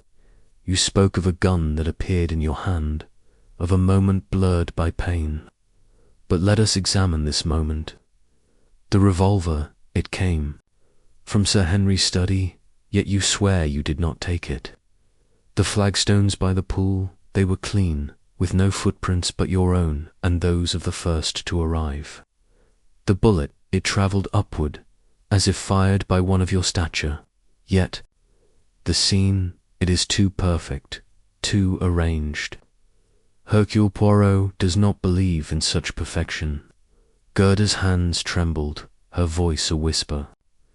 I don't know how it happened. I was so angry, so hurt. John said he was leaving me, for her. Her eyes darted toward Henrietta, then away.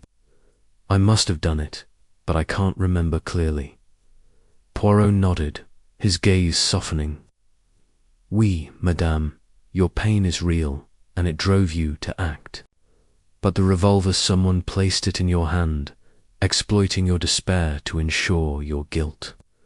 He turned to Henrietta, whose face was pale but resolute. Mademoiselle Savernec, you admitted to moving Dr. Christo's body, to brushing the flagstones, to protect Madame Christo. Your pity for her, it was profound, rooted in guilt for your own past with her husband. But you did not place the revolver in her hand, did you? Henrietta shook her head, her voice low. No, I found her holding it. I only tried to help her, to confuse the scene. Poirot's moustache twitched, a faint smile touching his lips. Your compassion, it complicated the truth, but it also revealed it. You saw no one else by the pool, yet someone was there, someone who ensured the revolver's presence. Poirot paced slowly, his small steps deliberate, his eyes sweeping the room. Let us consider the revolver. It was taken from Sir Henry's study, from a locked cabinet whose key was in a desk drawer. Only someone familiar with the house could have known this. The shot was fired, Dr. Christo fell, and Madame Christo, in her shock, was left holding the weapon. But the flagstones, they betray no other presence. This suggests a mind that planned, that waited, that acted with precision. He paused, his gaze settling on Edward Anquetel, whose hands were clenched in his pockets. "Monsieur Anquetel," Poirot said, his voice sharp, "you were in the study, you said, working on accounts. Yet you saw nothing, heard nothing of the revolver's theft." Edward's face flushed, his voice tight. "I told you, I was focused. The studies at the back of the house wouldn't hear anything by the pool." Poirot tilted his head, his eyes narrowing. "And yet you knew of Dr. Christo's hold over Mademoiselle Savonaré, a woman you love. His presence, it was a barrier, Nan." Edward's jaw clenched, but he said nothing, his silence a heavy weight. Poirot turned to Lucy, whose nervous fingers stilled on her handkerchief. "Madame Anquetel, you spoke of Dr. Peter Lane, a rival who visited last week. His jealousy of Dr. Christo is known, yet he is not here. The revolver, it came from within, not without." Lucy's eyes widened, her voice a flutter. "Oh, Monsieur Poirot, I only mentioned Peter because he was so cross with John. But you're right, it's all so confusing." Poirot's smile was thin. "Confusion, madame, is sometimes a shield." He addressed the group as a whole, his voice rising with authority. "The truth is this. Madame Christo, in a moment of despair, fired the shot that killed her husband. Her love, twisted by betrayal, became a weapon. But the revolver, it was placed in her hand by another, someone who knew her pain and used it to ensure her guilt. Mademoiselle Savonaré, out of pity, moved the body and cleaned the flagstones, obscuring the scene but not the act. The second player, the one who orchestrated this, remains hidden. But their motive is clear: to protect themselves or another from suspicion." Grange stepped forward, his voice gruff. "You're saying someone framed Mrs. Christo, Poirot, but her fingerprints are on the gun, and her confession seals it." Poirot nodded. "Oui, Inspector, but consider. The revolver was taken from the study, placed in her hand in the chaos of the moment. Madame Christo, in her shock, did not question it. The scene was arranged to point to her, and Mademoiselle's actions, though well-meaning, aided this illusion." He turned to Gerda, his tone gentle. "Madame, your act was one of passion, but your mind was clouded. You did not plan this crime." Gerda's sobs broke the silence, her face buried in her hands. Midge, her arm around her, looked at Poirot with a mix of gratitude and sorrow. Henrietta's eyes were fixed on Gerda, her expression unreadable, while Edward's gaze remained. On the floor, his hands still clenched. Lucy's handkerchief was now a twisted knot, and Sir Henry's pipe trembled slightly in his grip. Poirot continued, his voice steady. "The second player, they are among us, but Hercule Poirot will not. Accuse without certainty. The evidence, it points to Madame Christo, but her state of mind, her anguish suggests she was a tool, not a mastermind." He turned to Grange, his tone firm. "Inspector, I recommend a psychiatric evaluation for Madame Christo. Her act was born of emotional torment, not cold calculation. The true orchestrator, the one who placed the revolver, may yet reveal themselves through their own unease." Grange nodded, his expression thoughtful. "I'll see to it, Poirot. We'll take her into custody, but I'll push for leniency. Your theory about a second player, it's thin, but I'll keep digging." As the police prepared to escort Gerda away, the household stood, their faces a mix of relief and lingering dread. Henrietta approached Poirot, her voice low. You've done what you could for her, Monsieur Poirot. Thank you. Her eyes held a flicker of guilt, but also resolve. Edward, still by the window, met Poirot's gaze briefly, then looked away, his silence heavy with unspoken thoughts.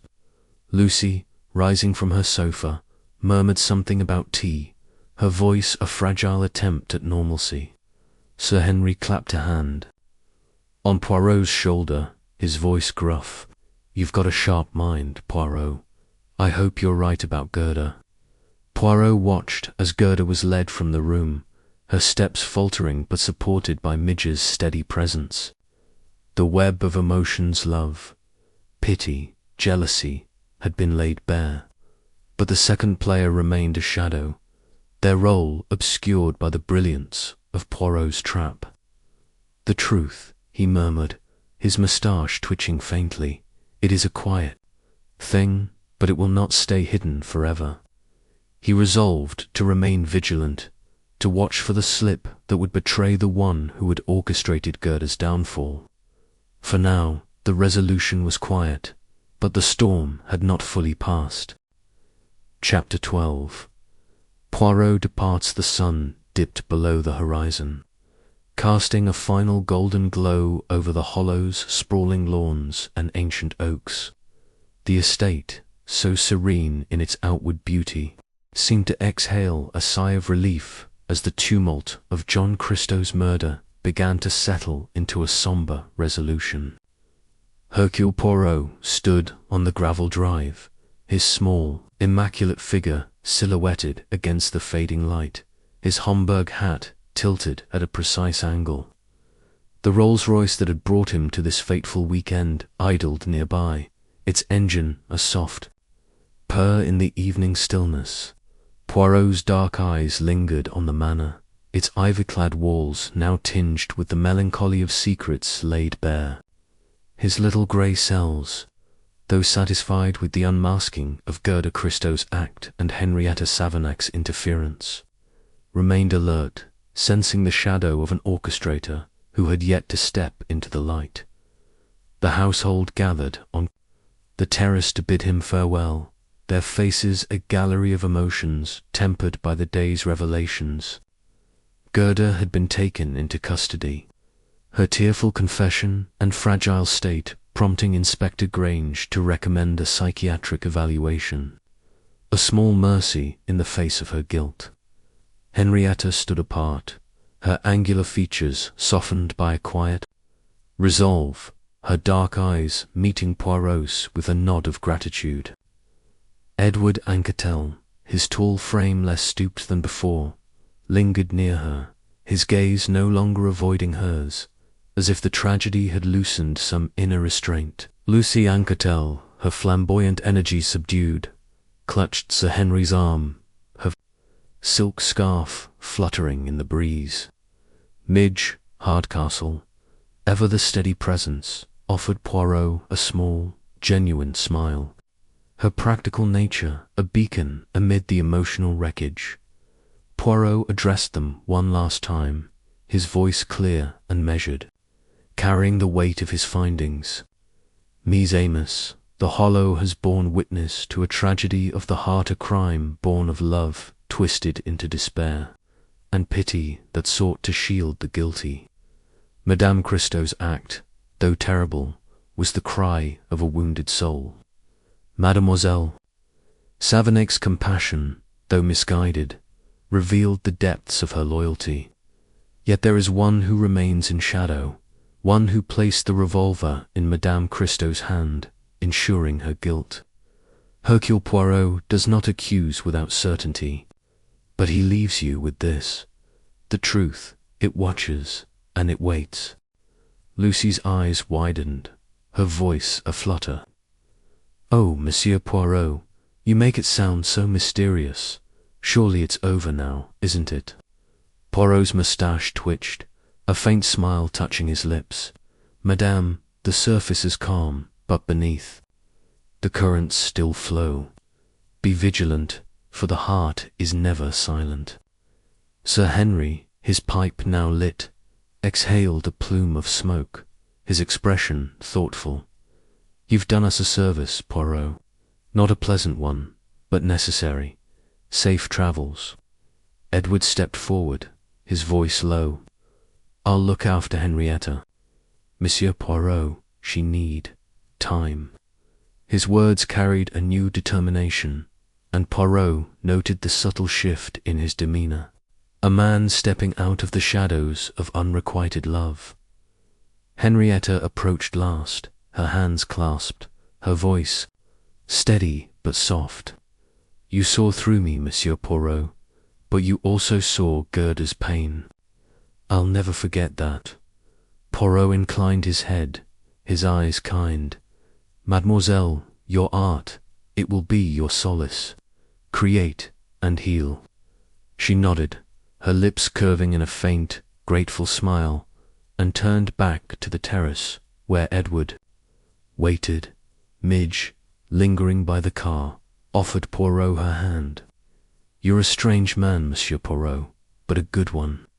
Thank you for helping Gerda in your way." Poirot took her hand, his grip firm. "Mademoiselle Hardcastle, your strength is the anchor of this house. Do not let it drift." She smiled, a touch of sadness in her eyes, and stepped back to join the others. As Poirot settled into the car, his small notebook open on his lap, he jotted a final thought. The heart is a labyrinth, and within it truth and deception dance. The second player remains, but Hercule Poirot has set the stage for their unmasking. He closed the book with a snap, his gaze lingering on the hollow as the car pulled away. The pool, hidden in the gathering dusk, gleamed faintly, a silent witness to the crime and its unraveling. The revolver, the clean flagstones, the web of emotions, all had been laid bare. Yet the orchestrator, the one who had placed the weapon in Gerda's hand, eluded him still. Was it Edward, his jealousy a quiet force? Lucy, her scattered mind? A facade, or another, unseen, who had slipped through the cracks? Poirot leaned back, his mustache twitching faintly. "The truth, it is patient," he murmured, "and Hercule Poirot is patient also." The car wound down the drive, the lights of the hollow fading into the night, and he turned his thoughts to the next puzzle, knowing that this one, though unresolved in part, had left its mark. The hollow would heal, its wounds softened by time, but the echo of John Christow's death would linger, a reminder of the heart's perilous power.